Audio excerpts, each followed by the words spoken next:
10 en punto de la mañana, hermanos. Vamos a comenzar nuestra clase en esta mañana. Le pedimos a los hermanos que están en el fondo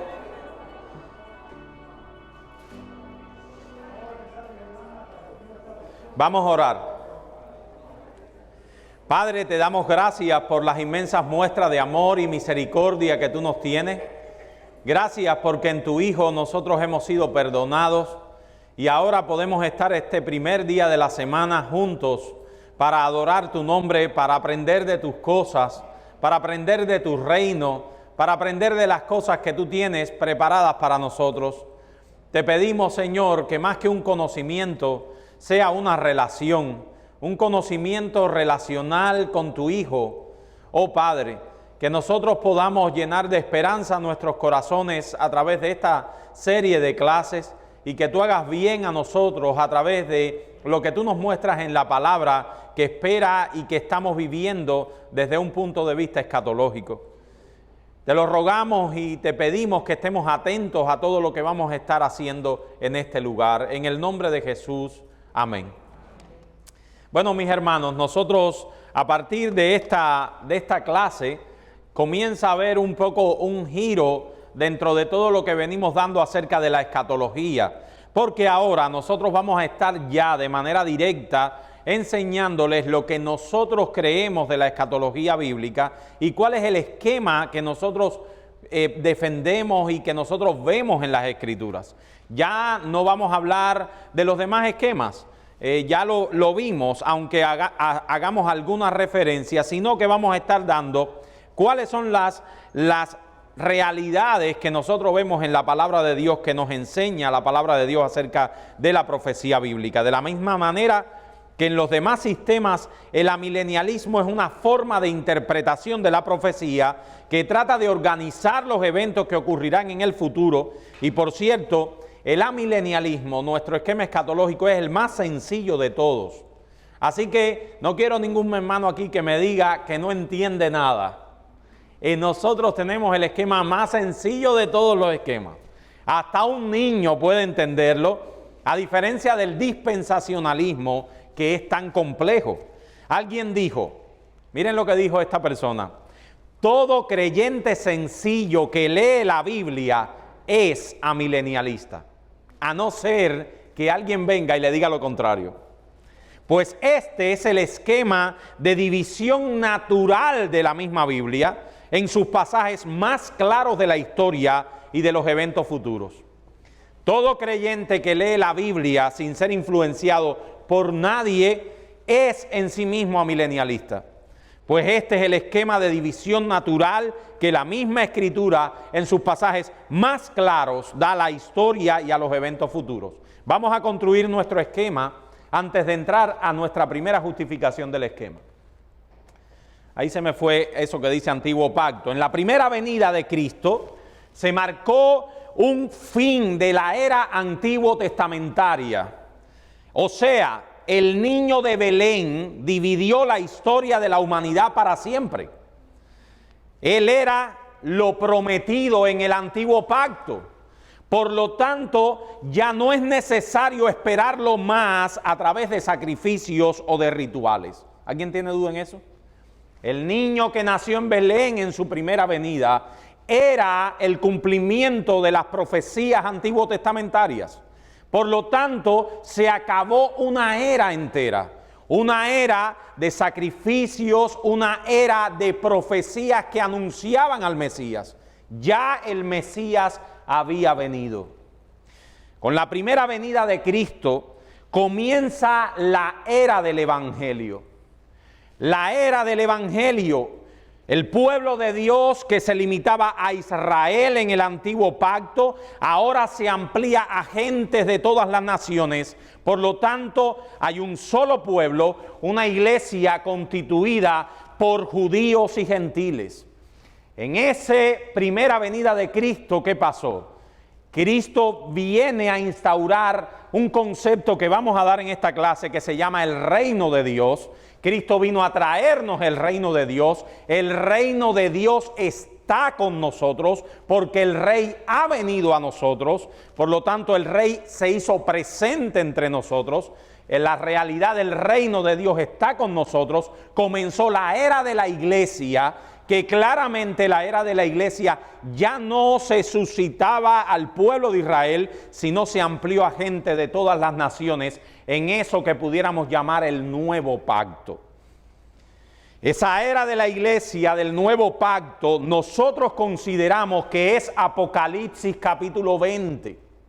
Que Juan, cuando en Apocalipsis 20 llama milenio, Juan se estaba refiriendo efectivamente a la era de la iglesia, al reino de Dios que había venido a nosotros, una iglesia que ahora era la realidad del milenio. Por tanto, el milenio es ese tiempo que Cristo inauguró en su primera venida. ¿Hasta cuándo? ¿Hasta cuándo?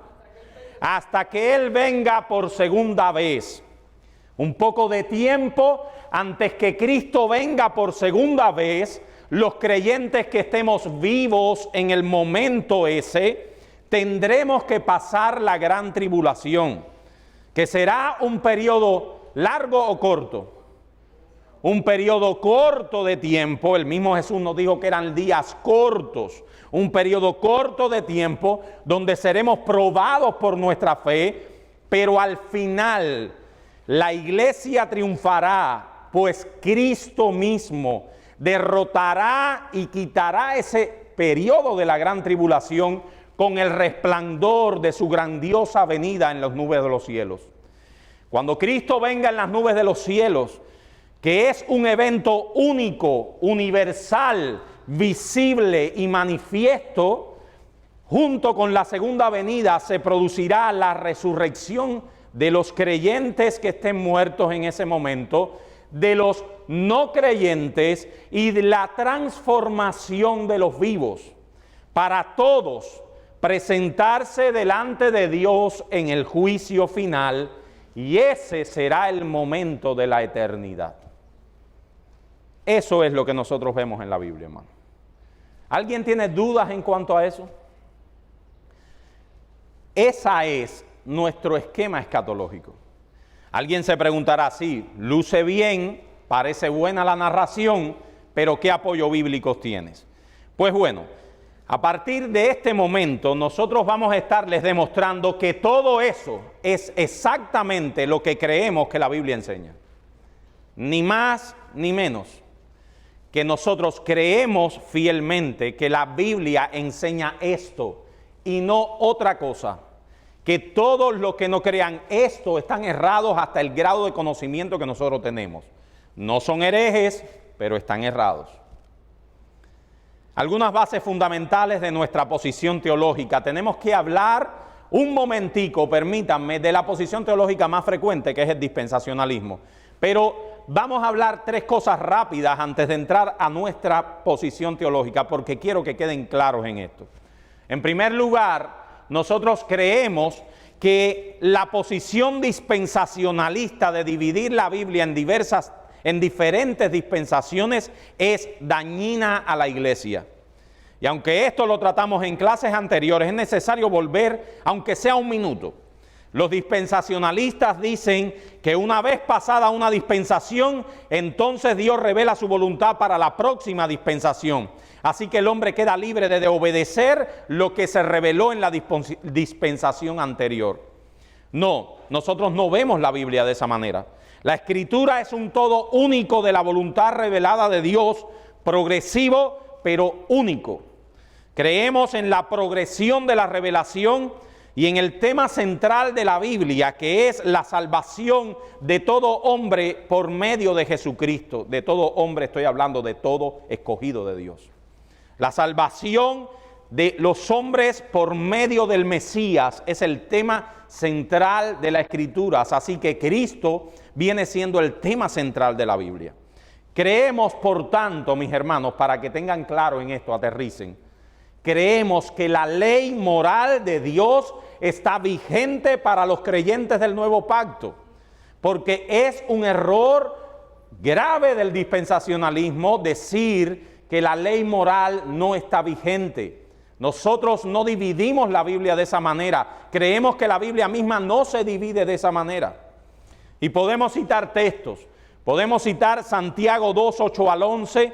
Podemos citar Primera de Juan, capítulo 3, 4 al 6. Y podemos citar Romanos 7, 7 al 12, donde los apóstoles nos dicen claramente que la ley moral está vigente para todos los creyentes.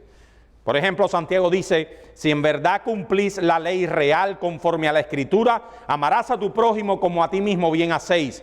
Pero si hacéis acepción de persona, cometéis pecado y quedáis convictos por la ley como transgresores. Porque cualquiera que guardare toda la ley, pero ofendiere en un punto, se hace culpable de todos.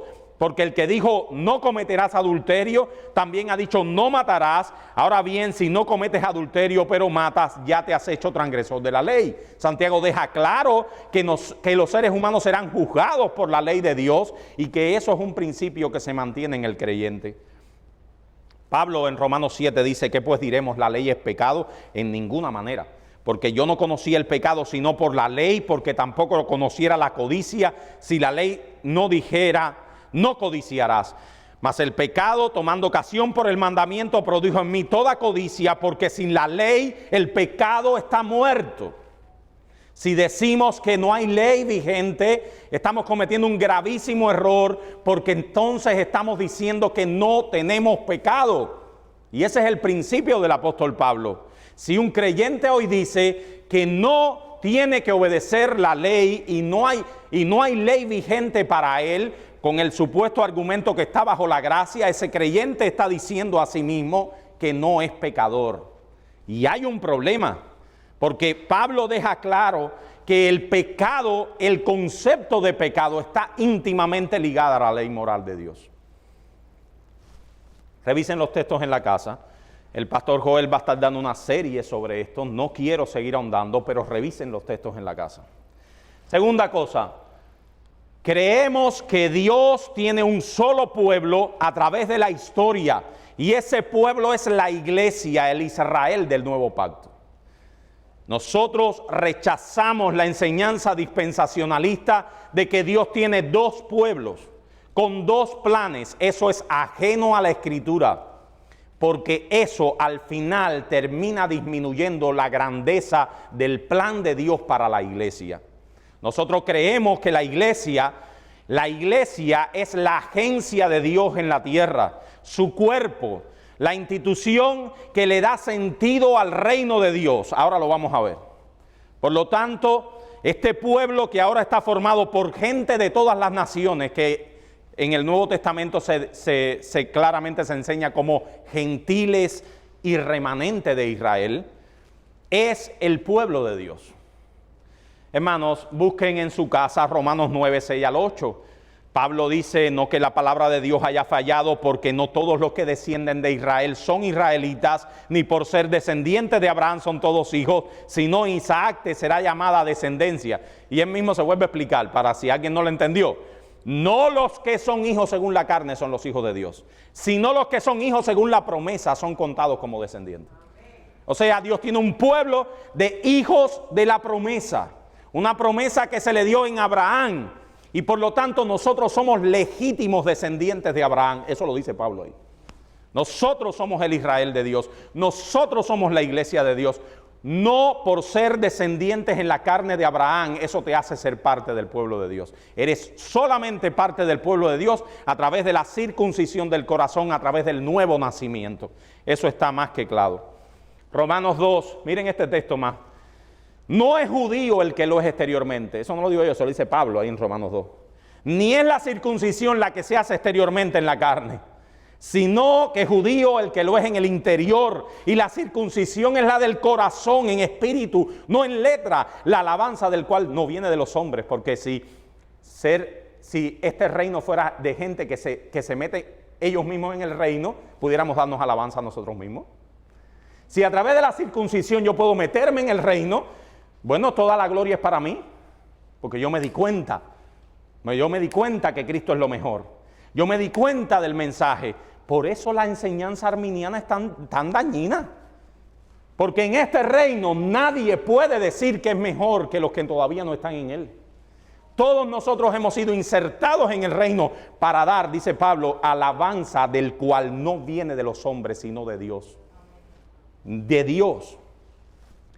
Colosenses 3, 10 al 11 deja claro que esto es un pueblo que ha sido revestido de un nuevo hombre que ha sido creado según Cristo, donde no hay judío, no hay griego, no hay circuncisión, no hay incircuncisión, no hay hombre, no hay mujer, no hay bárbaro, no hay escriba, no hay siervo, no hay libre, porque todos estamos en Cristo. Él es el todo en todos. Segunda cosa que tenemos que tener bien clara. Tercera cosa, hermanos. Se acabó esto, yo creo. Creemos que hay una regla básica de interpretación de las Escrituras. Y es la de interpretar los pasajes difíciles a la luz de la revelación general de otros pasajes más claros. Los pasajes difíciles deben ser interpretados a la luz de los pasajes más claros. Dice José Grau en su libro de escatología, El final de los tiempos, un libro que quiero recomendarles hoy. José Grau escribió un libro que se llama Escatología, final de los tiempos. Y él dijo, hay que estudiar Apocalipsis desde un punto de vista intelectual. Y él dice, ¿qué estoy diciéndoles? Sin detenerse en estas figuras como si su literalidad fuese lo verdaderamente importante. Juan trata de comunicar ideas y lo hace mediante palabras altamente simbólicas. Apocalipsis es un libro con un mensaje hermoso y verdadero, pero dicho a través de pinturas y números siempre simbólicos. Y eso lo vamos a demostrar en nuestras dos clases sobre Apocalipsis. Bueno, teniendo en cuenta estas premisas que les acabé de dar, hermanos, pasaremos entonces a bosquejar la forma en que queremos que ustedes queden tranquilos y claros. Déjenme ver si esto sigue sirviendo, perfecto. Que ustedes queden claros en cuanto a nuestro sistema escatológico. Nosotros vamos a demostrarle que este sistema es la verdad que enseña la Biblia, por lo menos hasta donde nosotros tenemos la revelación hoy, a través de 5 realidades que se presentan y a través de las cuales vamos a justificar este esquema. En primer lugar, nosotros vamos a demostrar que este esquema escatológico es lo que creemos de la Biblia y es lo que enseña la Biblia a través de la realidad del reino de Dios. Un concepto que se enseña muy poco hoy, pero es maravilloso, ustedes lo verán. En segundo lugar, lo veremos a través del esquema bíblico de los 2 siglos. Ya también alguien le ha dicho a este esquema bíblico de los 2 siglos la escatología de Jesús. Y está muy bien dicha porque Jesús enseñó con mucho énfasis que este era su pensamiento escatológico. Vamos a verlo. Tercer lugar, vamos a verlo a través de la expectativa bíblica de la segunda venida. O sea, si hay un esquema escatológico donde la segunda venida no es lo más importante, está mal. Es lo que queremos demostrarle. O sea, no puede existir ningún esquema escatológico donde la segunda venida pública, universal y manifiesta no sea lo que claramente esperan los creyentes. Si hay un creyente en el día de hoy que está esperando un rapto secreto, no está creyendo lo que enseña la Biblia. Tiene un problema en su escatología, porque la Biblia claramente enseña que el evento central al cual todos los creyentes deben esperar es la segunda venida, manifiesta en gloria de nuestro Señor Jesucristo.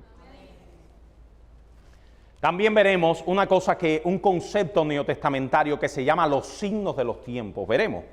O sea, hay signos que muestran que Cristo está por llegar. Y los creyentes estamos llamados a mirar esos signos y a darnos cuenta de esos signos y a tomar conclusiones de esos signos. Vamos a verlo. Y en último lugar, dedicaremos un tiempo a explicarles, mis hermanos, el mensaje de Apocalipsis, el libro donde hay tantos problemas en el sentido de interpretativo. Todos estos puntos es lo que vamos a comenzar a desarrollar a partir de esta clase. Sin más, pasemos a ver entonces nuestro primer punto, la realidad del reino de Dios. El reino de Dios, mis hermanos, un reino que está aquí, no nos perdamos. Esto es lo que les voy a mostrar ahora, esta parte. Vamos a interpretar esta parte. ¿Qué significa eso? Que en la primera venida Cristo vino a formar un reino. Que el rey había venido a establecer un reino. ¿Cuántos de aquí han leído los evangelios? A ver. todos, ¿verdad? O muchos de todos. Y los evangelios sinópticos, o sea, los evangelios que narran, excluyendo a Juan, que es un evangelio con características propias, los evangelios que narran todos de diferentes miradas la vida de Jesús, todo el que lee los evangelios saben que Jesús tenía un mensaje, una predicación. ¿Cuál era? El reino de Dios. Creed y arrepentíos, o creed en el evangelio. Eso era repetitivo en el mensaje de Jesús. Esa era la forma en que Jesús predicaba. De hecho, hay un cúmulo de información en los evangelios grande que habla de ¿qué? ¿De qué? Vamos a ver si nos recordamos. De las parábolas, ¿de qué? Del reino. Jesús le dedicó mucho tiempo de su predicación a contarle a los discípulos cómo era la vida del reino. Y parece raro que hoy las iglesias no hagan énfasis en eso. Parece raro porque si hay algo lo que Jesús enseñó fue del reino de Dios. Todas las parábolas se refieren al reino de Dios. Jesús le dijo a los discípulos, el reino de Dios es semejante a, el reino de Dios es semejante a, el reino de Dios es esto, y lo dijo por forma de parábolas para que los discípulos lo entendieran y no los demás. Para que los discípulos tuvieran una enseñanza vívida, clara, y de hecho, es interesante cómo en la parábola del sembrador los discípulos se quedan en las nubes y le preguntan, ¿pero qué tú quisiste decir? Y Jesús se lo dice en detalle. Miren, el sembrador es esto, la semilla es esto, la tierra es esto. ¿No se dan cuenta? Cómo para Jesús era importante que los discípulos supieran qué Él quería decir claramente. Aunque lo hacía por medio de parábolas, pero que las parábolas no quedaran desapercibidas para ellos, sino que fuera una realidad de vida para ellos. Al principio del Nuevo Testamento, en el mismo principio, oímos a un personaje que se llamaba Juan el Bautista. Ese Juan el Bautista, que es considerado el último de los profetas antiguos testamentarios, así lo podemos decir a pesar de que está en el Nuevo Testamento, el último de los profetas que anunciaba al Mesías, por eso es un profeta antiguo testamentario. ¿Por qué? Porque todos los profetas del Antiguo Testamento anunciaban al Mesías. Juan fue el último. Juan vivió contemporáneo con el Mesías, pero lo anunció. Por lo tanto, era un tipo de profeta que parecía antiguo testamentario. Juan llegó al desierto de Judea con una predicación muy clara, diciendo, arrepentíos porque el reino de los cielos se ha acercado. Mateo 3:2. Juan exhortó a los creyentes, aquí lo tengo. Juan exhortó a sus oyentes a prepararse para la venida de ese reino que sería inaugurado por el Mesías, quien era designado solamente como el que viene. ¿Se dan cuenta en la parábola en las palabras de Juan siempre? El que viene detrás de mí. Yo no soy, es el que viene. Yo soy solamente una voz que clama en el desierto. O sea, un profeta del que viene. Juan vio la visión del que viene primordialmente como una misión de separación, mis hermanos. Y quiero resumirle esto para que tengan esto claro en su mente. Él dijo que aquel que venía detrás de él salvaría a quienes se arrepienten. Pero también, ¿qué haría? ¿Qué haría?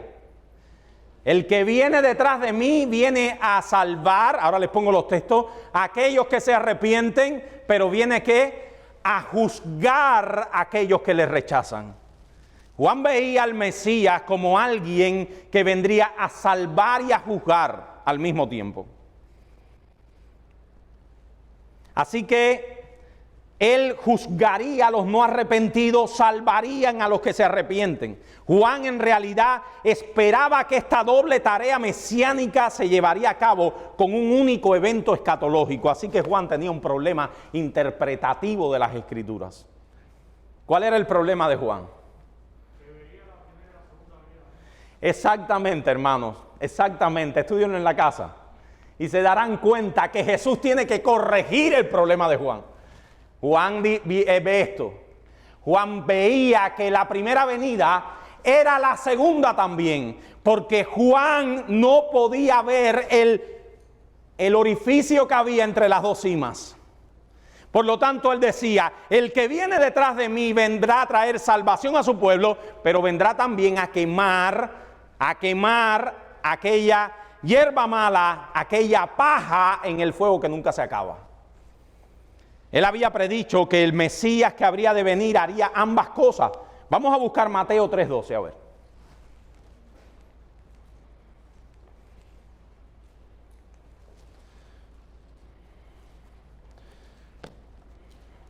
Y si quiere, léalo un poquito antes.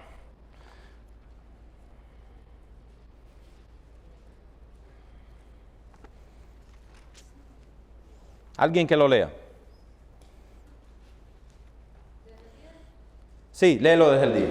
Y ya también el hacha está puesta a la raíz de los árboles, por tanto, todo árbol que no da buen fruto es cortado y echado en el fuego.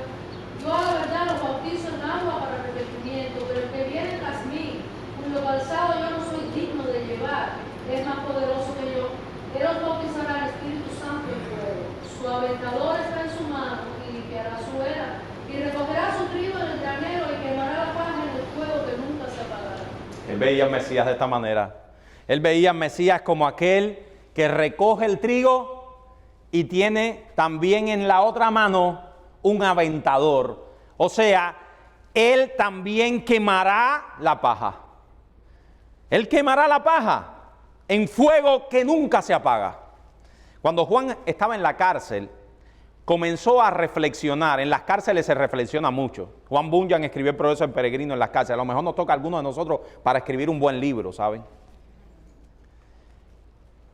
Y en la cárcel Juan empezó a pensar, ven acá, yo creo que ese era el Mesías, pero yo no he visto al Mesías quemar la paja.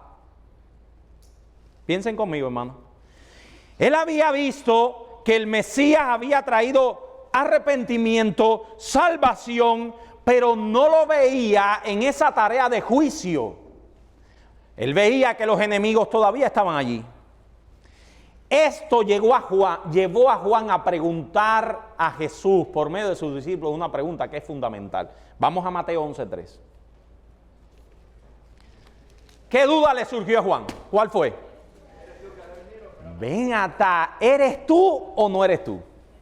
Ellos eran primos y Juan le dice a Jesús, ¿eres tú o no eres tú? Mateo 11:3, algún hermano que lo lea.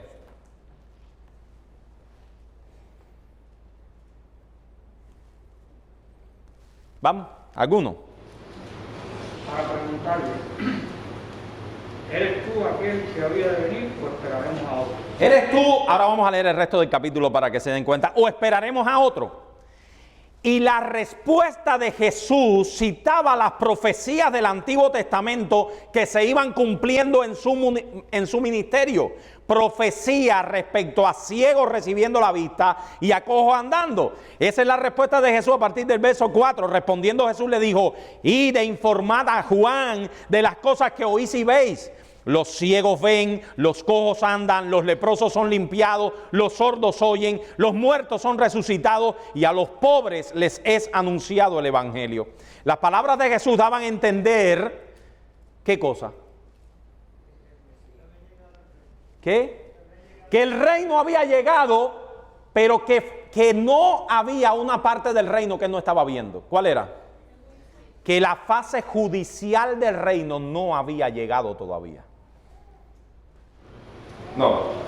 Entonces por eso cuando él le dice a los discípulos de cómo orar, él les dice venga tu reino, ahí yo decía bueno, si él por qué dice venga tu reino, si él es, ¿por qué les dice venga tu reino? Tú leíste mi clase porque ese es el último punto de la clase. El reino es una realidad presente y futura. Esa la vamos a ver ahora. Tú verás que no vas a tener duda. Es que eso es una buena observación. El reino se presenta en el Nuevo Testamento como una realidad que ya está, pero que esperamos también. Y eso es lo que Juan no entendía. Ese es el problema de Juan. Pero Jesús no entra en el dilema de Juan. Jesús le dice, Juan, la fase salvífica del reino está delante de tu vista. Yo soy el cumplimiento de la profecía salvífica del Antiguo Testamento. Ahora, mis hermanos, esto nos lleva a nuestro segundo punto, el anuncio de la llegada del reino realizada por Jesús. Mucho más clara que la de Juan, obviamente, realizada por el mismo Jesús. Jesús también anunció la venida del reino y lo hizo con palabras que sonaban muy parecidas a la de Juan, pero con un matiz. Miren Marcos 1:15, se los leo yo. El tiempo se ha cumplido y el reino de Dios se ha acercado. Arrepentidos y creed en el Evangelio. Solo Jesús estaba viendo la parte salvífica del reino. Sin embargo, aunque los mensajes de Juan el Bautista y de Jesús tenían un sonido similar, existía una diferencia básica entre los dos. La clave de la diferencia se encuentra en las palabras de Jesús. El tiempo se ha cumplido. ¿Qué tiempo se había cumplido, mis hermanos? ¿Qué tiempo? El tiempo de espera del Mesías y su reino ya se ha cumplido. Lo que los profetas estaban avisorando ya se había cumplido. Ya el reino era una realidad viva, era una realidad presente en la tierra. El rey había venido a fundar su reino. En tanto que Juan había hecho que el reino estaba a punto de llegar, a través de la persona de aquel que habría de venir, Jesús decía que el tiempo predicho por los profetas se había cumplido, Lucas también 4:21, y que el reino estaba ahora presente porque el rey estaba entre ellos. Así, por ejemplo, Jesús podía decir lo que Juan nunca había dicho, y estas palabras son fundamentales: ciertamente ha llegado a vosotros el reino de Dios. Mateo 12:28, Lucas 11:20, Jesús deja claro que el reino de Dios era una realidad presente que estaba entre ellos. Antonio Joquema dice estas palabras: podemos decir en consecuencia que Jesús mismo introdujo el reino de Dios, cuya venida había sido predicha por los profetas del Antiguo Testamento. Por tanto, siempre debemos ver al reino de Dios como una realidad relacionada de modo indisoluble con la persona de Jesucristo. En las palabras y hechos de Jesús, en sus milagros y parábolas, en sus enseñanzas y predicación, el reino estaba dinámicamente activo y presente entre los hombres. Hermanos, amados, todo lo que narran los evangelios, todos los milagros que Jesús hizo, todas las obras maravillosas que Jesús hizo, todas eran muestras de que el reino de Dios estaba presente entre nosotros. Ese era el objetivo de Jesús. El objetivo de Jesús no era sanar a la gente por sanarla, ni decirle a Lázaro ven fuera por decirle ven fuera. No, Jesús estaba dando muestras de que el reino y el rey estaba entre nosotros. Ese era su objetivo, que la gente entendiera que ahora había una nueva realidad, y es la realidad del reino de Dios, enseñado e instaurado en su persona. El rey estaba entre nosotros. ¿Tienen claro eso, hermano? ¿Tienen claro eso?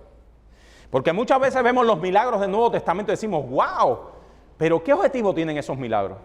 El objetivo de esos milagros es anunciar el reino de Dios. El rey de su reino estaba entre nosotros. Cuando el Señor le dice a los fariseos, ¿qué es más fácil decir? Es más fácil decir, tus pecados te son perdonados, porque tú lo dices. Lo que no era fácil decir y hacer era levántate y anda. Exacto. O sea, siempre los milagros están en relación con una realidad espiritual. Eso afirma eso. O sea, los milagros están en relación con una realidad del reino que está entre nosotros. Eso es muy importante, hermano. Así que entonces, hermanos, ¿cómo podemos definir el reino de Dios? Eso no es tarea fácil, ¿saben? Definir el reino de Dios no es tarea fácil. En especial si se tiene en cuenta que Jesús mismo nunca dio una definición del reino de Dios. Tampoco encontramos una definición tal en los escritos apostólicos. Las palabras de Pablo en Romanos 14:17 nos dan alguna luz. Dice Pablo, porque el reino de Dios no es comida ni bebida, sino justicia, paz y gozo en el Espíritu Santo. Nos dan alguna luz. Si bien ayudan e iluminan, no son exactamente una definición. Tendremos que proceder a modo inductivo, viendo toda la revelación y pudiendo establecer una idea clara. En primer lugar, les voy a dar las ideas que yo veo o que yo veo ayudado por otros, hermanos. Aquí no hay nada mío original. Que vemos en el Nuevo Testamento acerca de este reino? Yo creo que esto es muy importante, fíjense. Así que estén abiertos, el que no entienda, pregunte. En primer lugar, nosotros vemos que el reino de Dios es el dominio o gobierno ejercido por Dios en todas las cosas. Significa que el gran drama de la historia de la salvación ha sido inaugurado y que la nueva era ha sido introducida. Y el reino de Dios significa que Dios es rey y que Él actúa en la historia para llevarle a la meta que Él ha determinado, que es salvar gente de todos los pueblos. Eso es una realidad del reino de Dios. En segundo lugar, el reino de Dios, según lo describe el Nuevo Testamento, no es un estado de cosas producida por obra humana, ni es la culminación de ningún esfuerzo humano. ¿Qué cosa es el reino de Dios en los evangelios? Vamos, entonces no he dicho nada. ¿Qué es el reino de Dios en este segundo punto en los evangelios? ¿Quién introdujo el reino de Dios? Jesús mismo en su primera venida. No es una obra humana, no es un esfuerzo humano, no es el capricho de ningún ser humano, es Dios en sus planes redentores trayendo al Mesías en medio de nosotros y estableciendo un reino que es no más que el cumplimiento de su plan redentor. Sé que es complejo, pero no es difícil de entender. Dios mismo se había trazado este plan y este plan se hizo realidad, hermanos, en ese niño de Belén. Se hizo realidad el plan. En ese Hijo de Dios que estuvo entre nosotros, que vivió entre nosotros. ¿Y por qué siempre digo niño de Belén? Porque no quiero que se lleven la idea de que el reino de Dios se introdujo en la cruz del Calvario, porque tampoco es real. ¿Por qué razón? Porque la cruz del Calvario es la manifestación suprema de ese reino, pero no es el inicio del reino.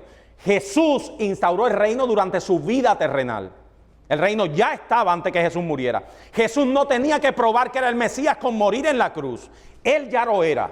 Los testigos de Jehová dicen eso. Los testigos de Jehová dicen que el niño que nació en Belén tenía que poco a poco ir mostrando a través de su vida perfecta que era el Mesías. Eso es mentira. Él era el Mesías prometido desde ese momento de su venida a la tierra. Y por lo tanto, cuando Él estuvo entre nosotros, vivió entre nosotros, lo que hizo fue mostrar que ese reino había sido inaugurado y que el rey estaba entre nosotros. Tercero, el reino de Dios incluye tanto un aspecto positivo como uno negativo. Significa redención para aquellos que lo aceptan y entran en el mismo por la fe, pero también juicio para aquellos que lo rechazan. Jesús deja bien claro en sus enseñanzas, en particular en las parábolas, el que oye las palabras de Jesús es como el hombre que edificó su casa sobre la roca. ¿Por qué, hermano? Porque de ahora en adelante, ahora cuando lean las parábolas, yo les invito a que hoy, antes del domingo que viene, se lean un evangelio, vaya. Y verán que en las parábolas hay un toque siempre positivo, pero hay uno negativo. Hay un tema positivo para el que acepta el reino, para el que se mete en el reino, para el que acepta el rey, pero hay un toque negativo para aquel que le rechaza. Por ejemplo, en esta parábola que les estaba citando, de aquel hombre que edificó la casa sobre la roca, en tanto que aquel que oye las palabras de Jesús y no las hace, es como ¿qué? Como el hombre que edificó su casa sobre la arena. El que edifica su vida sobre Cristo es el que la edifica sobre la roca. Y el que la edifica sobre la arena es el que no oye las palabras de Cristo. Por lo tanto, cuando venga el viento, ¿qué pasa? Esta se cae, la otra permanece. Ese es el aspecto positivo y negativo del reino. Y tenemos que verlo en todas las parábolas. Tenemos que verlo. El propósito principal del reino de Dios es la salvación en el sentido pleno de aquellos que entran en él. Porque no envió Dios a su Hijo al mundo para condenar al mundo, sino para que el mundo sea salvo por él. Pero eso siempre no es positivo. Tiene un aspecto negativo. ¿Qué le pasará a los que lo rechazan? Todo el que cayere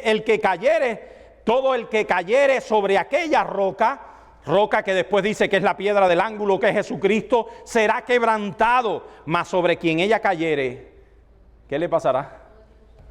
Lo desmenuzará. Y ese doble mensaje, mi hermano, abarca lo que es el mensaje real del Evangelio. El Evangelio tiene ese mensaje positivo, la buena nueva de que si tú crees en la vida y la obra de Cristo, tú serás salvo y tendrás vida eterna. Pero el que rehúsa creer en el Hijo no verá la vida, sino que la ira de Dios está sobre él.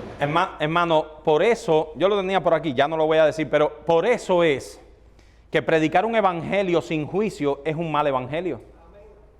Nosotros tenemos que anunciar que este evangelio es salvación para los que creen y juicio y tragedia para los que no creen. Uniendo todas estas declaraciones podemos definir en este concepto, que no me interesa ni que se lo aprendan de memoria, que el reino de Dios, que se muestra dinámicamente activo en la historia humana a través de Jesucristo, tiene como propósito principal la redención del pueblo de Dios y de los poderes demoníacos, porque ahora vamos a dar un curso de demonios aquí grande. Pero también tiene como objetivo el establecimiento final de los nuevos cielos y de la nueva tierra. ¿Por qué vamos a hablar de demonios aquí? Porque los demonios son muy importantes en este reino, no porque sean importantes dentro del reino, sino fuera de él. Porque nosotros tenemos que acabar de entender que hay una realidad espiritual que se mueve en torno a nosotros que quiere destruir este reino. Y que nosotros somos un reino que ha sido establecido en medio de campo enemigo. Imagínense ustedes que un enemigo va al campo minado de otro país. Bueno, nosotros estamos en otro país, en un país que supuestamente le pertenece a otro rey, el príncipe de este siglo, el Dios de este mundo, con D minúscula. Y Cristo lo que ha hecho es poner un reino en medio de ese reino. Por eso Jesús dice en Juan 17, no los quites del mundo, apártalos del mal. Porque yo he venido a poner un reino dentro del otro. Un reino poderosísimo que Satanás está vuelto loco que hacer con nosotros. Ajá. La salvedad de que Cristo, cuando inauguró el reino, le está dando un ultimátum a todo el mundo. Está diciendo, el reino de Dios se ha acercado, este reino es superior, los voy a vencer de todas formas, arrepiéntese y creen. Amén. Amén. Y constantemente en el Nuevo Testamento, el lenguaje del Nuevo Testamento es llamando a los cautivos. Es como haciendo trabajo proselitista. Es como cogiendo a los cautivos de Satanás y metiéndolos para acá, para este reino, para este reino. Esa es la realidad del Nuevo Testamento, hermano. Por eso es que el texto ese de que las puertas del Hades no prevalecerán contra la iglesia, cuando se interpreta a la defensiva está mal. Porque las puertas son las del Hades. La iglesia es un ejército que va pum, pum, pum, destruyéndolas. Y por cierto las derrumba, porque no prevalecerán. La iglesia es un ejército, es un reino que va todo el tiempo tratando de destruir el reino de las tinieblas. Es ofensivo, nunca es defensivo. Satanás es el que tiene que estar temblando.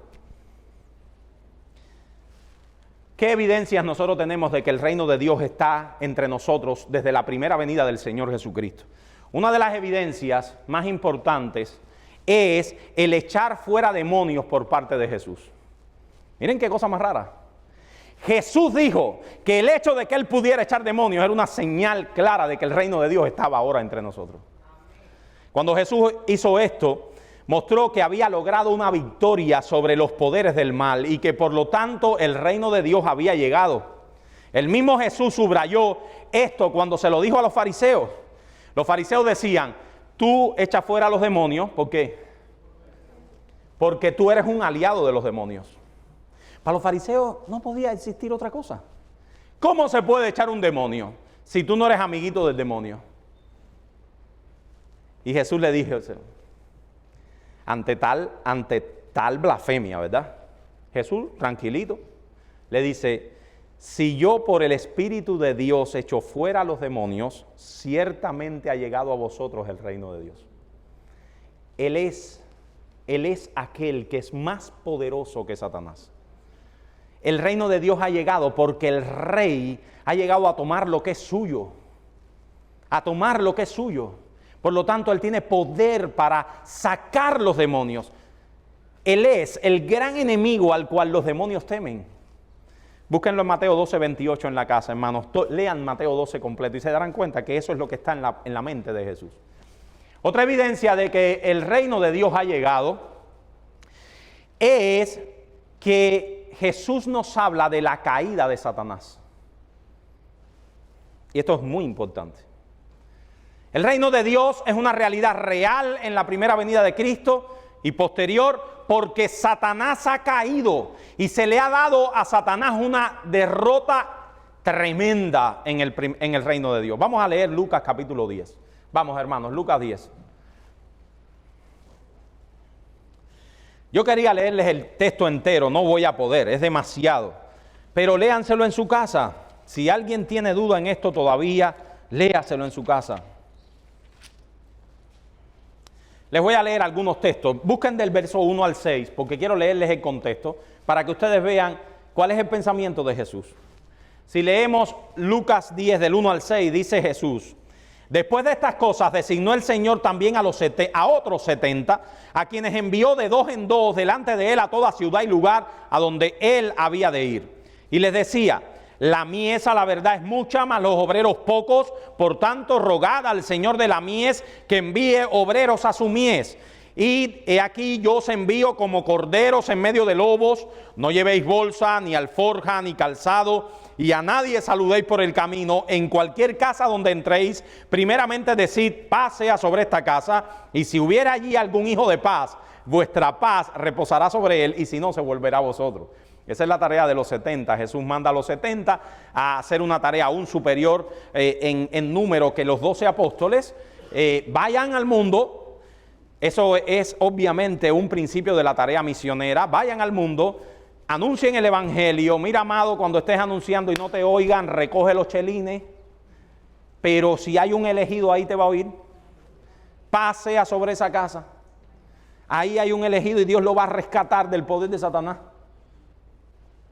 Ahora, Jesús no nos deja ahí. A mí me gusta mucho porque Jesús nos habla qué pasó cuando los 70 regresaron. Verso 17. Obviamente pasó mucho tiempo entre la partida y nosotros lo leemos juntos, pero ahí hubo zapatos y sandalias que andar. Los 70 regresan llenos de gozo, diciendo: Señor, aún los demonios se nos sujetan en tu nombre. Y Jesús les dijo: yo veía a Satanás caer del cielo como un rayo. Hay una victoria que ustedes no son capaces de entender. Los demonios se les sujetan porque Satanás está siendo derrotado. Satanás está cayendo como un rayo. Es la imagen, dice Joquema, de ese guerrero que está destrozado y cae. Y cae. Aún con vida, pero muy destrozado. Jesús le dice: yo veía a Satanás caer del cielo como un rayo. No cabe duda que estas palabras no pueden ser interpretadas literalmente, porque hay ahí obviamente una figura. Sin embargo, sí tiene un mensaje real, y es que la victoria sobre Satanás, que según los judíos sucedería al final de la era, ha ocurrido en alguna parte, en alguna forma, durante la misión del Mesías en la tierra. La victoria de Satanás, que según los judíos ellos esperaban al final, hay una victoria que de alguna forma ha ocurrido ahora en la primera venida. Podemos decir que en este momento el poder del reino de Dios ha entrado en la historia de la humanidad a través del ministerio de los discípulos, un ministerio que estaba basado, sin embargo, en la victoria sobre Satanás que Jesús ya había logrado. Nos queda por decir que esta victoria de Satanás, aunque decisiva, todavía no es final, ya que Satanás continúa activo durante el ministerio posterior de Jesús, y lo vemos en Marcos 8:13, en Lucas 22. Es una victoria no definitiva, pero importante. Lo que sí ocurrió durante el ministerio de Jesús fue una cosa, mis hermanos. Ahora vamos a ver al mismo Jesús explicándonos más qué significa la victoria sobre Satanás. Y esto es un texto también muy importante. Miren esto, hermanos. Miren qué sentido tiene sanar demonios, echar demonios, sanar enfermos en la primera venida del Mesías. Entonces fue traído a él un endemoniado, ciego y mudo, y le sanó de tal manera que el ciego y mudo hablaba, y toda la gente estaba atónita y decía: ¿será este aquel hijo de David? Mas los fariseos al oírlo decían: este no echa fuera demonios, sino por Belcebú, príncipe de los demonios.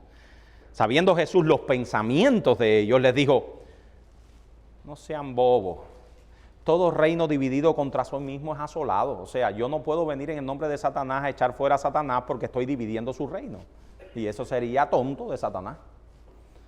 Y toda ciudad o casa dividida contra sí misma no permanecerá. Y si Satanás echa fuera demonios, y si Satanás echa fuera a Satanás, contra sí mismo está dividido. ¿Cómo pues permanecerá su reino? Y si yo echo fuera a los demonios por Beelzebú, ¿por quién lo echan vuestros hijos? Por tanto, ellos serán vuestros jueces. Pero si yo, por el Espíritu de Dios, echo fuera a los demonios, ciertamente ha llegado a vosotros el reino de Dios.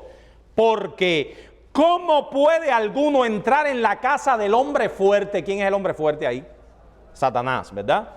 ¿Cómo puede alguno entrar en la casa del hombre fuerte y saquear sus bienes? ¿Quiénes son los bienes? Nosotros, caballeros, nosotros somos los bienes. Si primero no le ata, y entonces podrá saquear su casa. Nosotros somos gente que ha sido arrebatada de Satanás. Pero hay un principio ahí. Satanás ha sido atado. Ha sido atado. Apocalipsis 20. Vi a un ángel que descendía del cielo con la llave del abismo y una gran cadena en la mano, y prendió al dragón, la serpiente antigua, que es el diablo y Satanás, y lo ató por 1000 años. Y lo arrojó al abismo y lo encerró y puso su sello sobre él para que no engañase más a las naciones hasta que fuesen cumplidos 1000 años. Y después de esto debe ser desatado por un poco de tiempo. Obviamente Juan se está refiriendo a lo mismo que Jesús. Ahora, algún aventajado. ¿Qué significa eso? Que Satanás será desatado por un poco de tiempo. ¿Cuándo será eso? En la gran tribulación, se lo vamos a demostrar. Por eso nuestro esquema es así. Para atrás, de nuevo, no importa que no nos dé el tiempo, para atrás. Vamos para atrás. ¿Cómo es nuestro esquema? Así.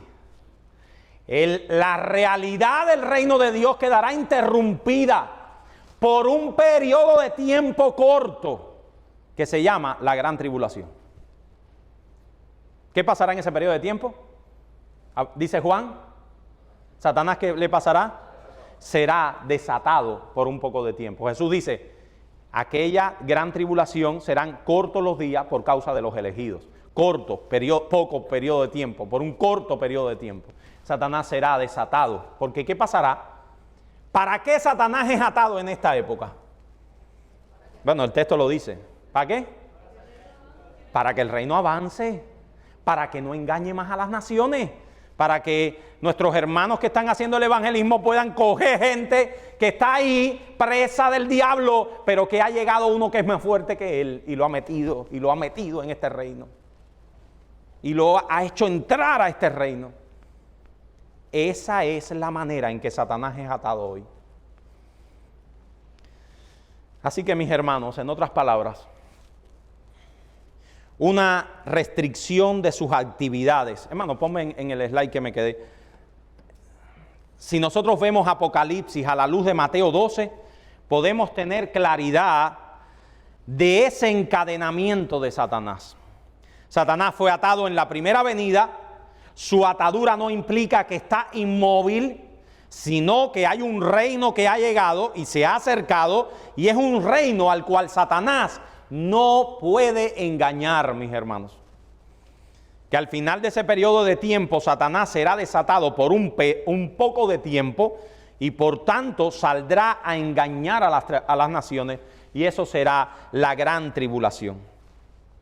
Otra evidencia de la presencia del reino fue la realización de milagros por parte de Jesús y sus discípulos, y eso lo vemos claramente. Los milagros hechos por Jesús y sus discípulos eran no más que una señal de que el reino de Dios estaba entre nosotros. Y otra evidencia aún más importante que la anterior es la predicación del evangelio.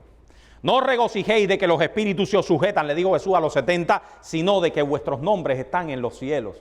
O sea, la evangelización es la muestra más evidente de que hay un reino en territorio enemigo, y es el reino de Dios. Es el reino de Dios. Hermano, ¿cómo puede una iglesia pequeña como la de nosotros crecer de creyente? ¿Se han preguntado eso alguna vez? Sí, decimos, y oye, eso es lo que tenemos que decir. Dios los trae, Dios hace la obra, Dios los salva. Sí, pero hermano, hay una realidad superior. Esto es un reino al cual Dios trae a los cautivos del diablo, a los cautivos de Satanás. ¿Por qué? Porque Él es más poderoso que el hombre fuerte. Él ha entrado a su casa y ha saqueado sus bienes y le ha atado, Así que mis hermanos, resumiendo lo que hemos visto hasta hoy. Hemos visto que en la primera venida se introduce la realidad del reino de Dios. El rey vino y trajo consigo su reino entre nosotros. Ahora, la realidad del reino de Dios es una realidad presente y futura. Vamos a verlo, hermanos. Bueno, esto de la gran tribulación, yo he querido dejarlo porque de verdad que si no, no me va a dar tiempo la clase. Ya no tengo tiempo, pero bueno, léalo en la casa, hermanos. Nosotros vamos a dedicar una clase para eso, pero un pedazo de una clase para hablarles de la gran tribulación. En Mateo 24, 21 al 27 se deja claro este periodo de la gran tribulación. La gran tribulación es un periodo, hermanos, de gran tristeza para la iglesia, de gran tristeza para este mundo, donde Satanás será desatado por un poco de tiempo. ¿Ustedes se imaginan un león rugiente como Satanás que se desate por un poco de tiempo?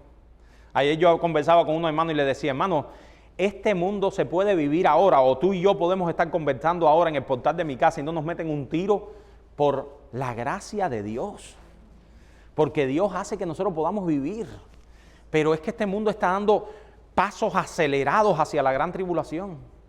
Pasos acelerados. Dice, porque habrá gran tribulación, la cual no ha habido desde el principio del mundo hasta ahora ni la habrá. Y si aquellos días no fuesen acortados, nadie sería salvo. Mas por causa de los escogidos, aquellos días serán acortados. Entonces, si algunos dijere, mirad, aquí está el Cristo, mirad, allá está, no lo creáis, porque hermano, todo el mundo va a estar, en la gran tribulación, todo el mundo va a estar loco porque Cristo venga, por lo menos sus escogidos. Porque se levantarán en ese tiempo falsos cristos y falsos profetas. Es interesante cómo Satanás será desatado, la mentira estará a la libre empresa. Los maldonados se multiplicarán como la hierba mala. ¿Por qué? Porque Satanás está desatado por poco periodo de tiempo. Y habrá grandes señales y prodigios, de tal manera que engañarán, si fuese posible, aún a los escogidos. Ya lo he dicho antes. Así que si os dijeren, mirad, está en el desierto, no salgáis. O mirad, está en los aposentos, no le creáis. O sea, todos estos falsos van a estar todo el tiempo profetizando la segunda venida. Porque como el relámpago que sale del oriente y se muestra hasta el occidente, así será también la venida del Hijo del Hombre. ¿Por qué no podemos creerle a estos fanfarrones de que Cristo vino? ¿Por qué? Exactamente. Porque este acontecimiento será manifiesto como un relámpago. Nadie va a decir, ay, no sé si Cristo vino hoy. No, eso no existirá. Eso no existirá. Porque donde quiera que estuviera el cuerpo, allí se juntarán las águilas. O sea, cuando las águilas dan claramente evidencia de que allá hay un perro muerto. O sea, Jesús hablando de su segunda venida. Nadie va a pasar inadvertido eso. Sin embargo, mis hermanos, el reino de Dios también es una realidad presente y futura. Y eso lo vemos en las Escrituras. Eso es lo que nuestra hermana Nora se dio cuenta, evidentemente. El reino de Dios es una realidad que ya está entre nosotros. No les voy a leer todos los textos. Mateo 12, 28, Lucas 17, 20 al 21. El reino de Dios no vendrá con advertencia, ni dirán helo aquí o helo allí, porque he aquí está entre vosotros el reino de Dios. Es una realidad presente. Pero también es una realidad futura. Miren en Mateo 7, 21. No todo el que me dice Señor, Señor, ¿qué le pasará? Entrará al reino de Dios. Una realidad presente, pero futura. Colosenses capítulo 1, 13 al 14 dice que Dios nos ha rescatado de la potestad de las tinieblas y nos ha trasladado ¿a dónde? Al reino de su amado Hijo. Es una realidad que ya está presente. Nosotros estamos en el reino de Dios. Sin embargo, el mismo apóstol Pablo en 2 Timoteo dice, y el Señor me librará de toda obra mala y me preservará para su reino celestial. También lo dice 1 Colosenses 6:9, Gálatas capítulo 5, versículo 21, hablando de ese no heredarán el reino de Dios los que hacen las obras de la carne. Así que mis hermanos, los creyentes vivimos en el reino de Dios, pero el reino de Dios es una realidad futura. ¿En qué sentido, Nora? ¿En qué sentido, hermanos? Es una realidad futura el reino de Dios. Miren en qué sentido. Todo esto tiene textos bíblicos que se los puedo dar para que los estudien en la casa, pero quiero que se queden con esto. Ya hemos sido perdonados, pero todavía no hemos sido librados de la presencia del pecado. ¿Les tengo que justificar eso? ¿Alguien no cree eso aquí? Ya hemos sido perdonados, pero todavía no. Ya somos herederos de un reino, pero todavía no estamos disfrutando de la plenitud de toda nuestra herencia. Somos herederos, pero la herencia está allá y nosotros estamos aquí. Y clamamos y gemimos, venga tu reino, Señor. Porque con ese acercamiento del reino en la segunda venida se cumplirá nuestra esperanza. Ya Satanás ha sido derrotado por Cristo, pero todavía no ha sido destruido totalmente en el infierno. Lo vamos a ver en Apocalipsis 20. Todavía Satanás ha sufrido una victoria que pudiera llamarse también una victoria parcial. La victoria final y definitiva es en la segunda venida. Ya somos hijos de Dios, pero todavía no se ha manifestado lo que hemos de ser, dice Juan.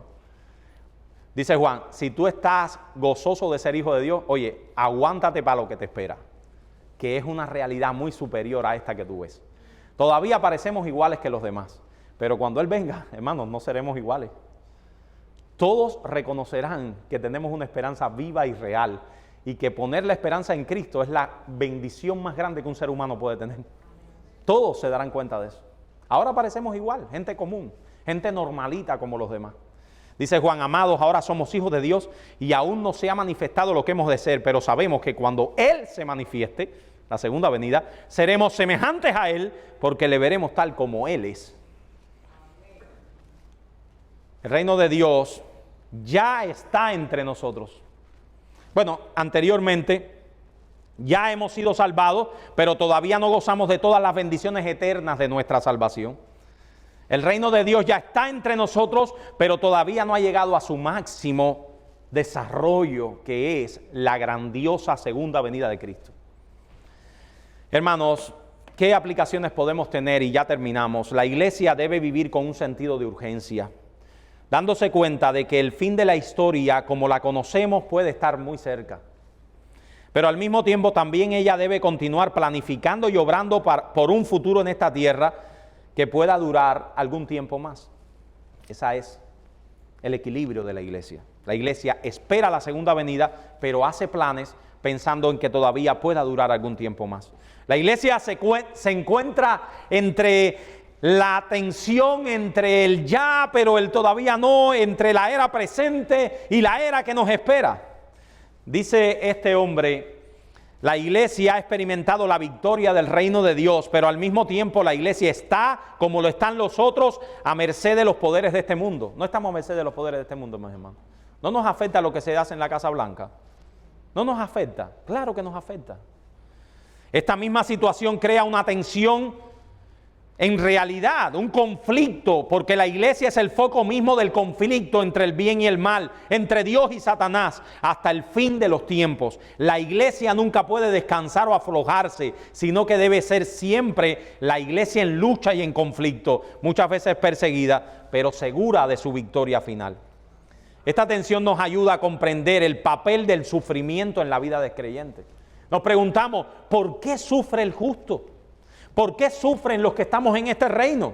Eso es una pregunta muy antigua. Una respuesta es que el sufrimiento en la vida de los creyentes es una manifestación concreta del todavía no. El sufrimiento todavía ocurre en la vida de los cristianos porque los resultados del pecado aún no han sido eliminados en su totalidad. El Nuevo Testamento enseña, y esta enseñanza que quiero que se queden con ella. Sé que siempre nos gusta terminar con palabras agradables, pero esta es una palabra agradable también, en medio de la tribulación. es necesario que a través de muchas tribulaciones entremos en el reino de Dios.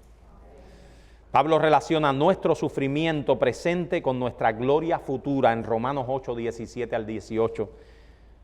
Y Pedro aconseja a sus lectores a que no se sorprenda ante el fuego de la prueba como si fuese algo extraordinario, sino que más bien se alegren de tener parte en los sufrimientos de Cristo, así le llama Pedro.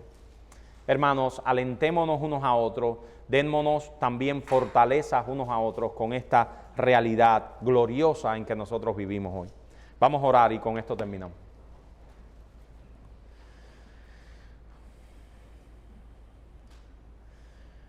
Padre, nosotros te damos gracias porque nosotros hemos sido trasladados al reino de tu amado Hijo. Gracias porque este reino tiene un rey. Ese rey es Jesucristo, al cual estamos unidos fuertemente, indisolublemente, hasta que tú regreses por segunda vez para estar para siempre contigo, Señor. Padre, ayuda a nuestros hermanos, ayuda a cada uno de nosotros a vivir en esta realidad, en la realidad de que somos ciudadanos de un reino eterno, en la realidad de que este mundo no es nuestro hogar, en la realidad de que vivimos para un rey diferente. Padre, ayúdanos a vivir en santidad y esperanza con estas cosas presentes. En el nombre y por los méritos de Cristo. Amén.